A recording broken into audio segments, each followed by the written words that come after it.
मुझे ये ताना दिया गया, आपके 7 सीटों की वजह से आपके लोग वजारतों में मजे कर रहे थे। मजे कर, अमीनुल हक साहब बैठेंगे, ये उस वक्त वफाकी वजीर आईटी थे, आज भी वफाकी वजीर आईटी हैं। एमक्यूएम के सेनेटर डॉक्टर फरूक नसीम को आपने अपनी फरमाइश पे वजीर बनाया हुआ था कैबिनेट में, आज ये खाकसार है गलती से।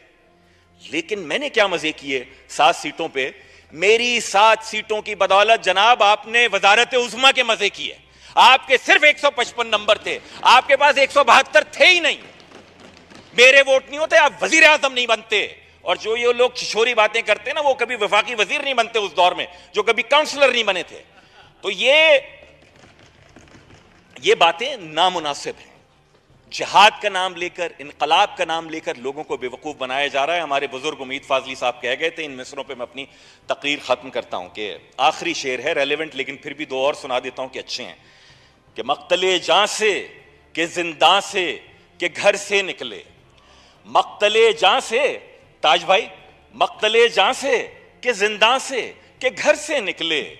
हम तो खुशबू की तरह निकले जिधर से निकले, और बरसरे दोष रहें या सरे नेजा या रब। हक नवाई का ना सौदा कभी सर से निकले। और इनकलाब आए मगर ऐसा ना आए कि उम्मीद, इनकलाब आए मगर ऐसा ना आए कि उम्मीद। साया खुर्शीद से और धूप शजर से निकले। YouTube पर गुगली टीवी देखने के लिए youtube.com की सर्च बार में गुगली टीवी टाइप करें। गुगली टीवी के पेज पर सुर्ख रंग के सब्सक्रिप्शन वाले बटन पर क्लिक करना ना भूलिए। YouTube पर अपलोड होने वाली वीडियो से बाखबर रहने के लिए बेल आइकॉन पर क्लिक कीजिए। आपको हर नई आने वाली वीडियो के बारे में नोटिफिकेशन मौसूल हो जाएगा।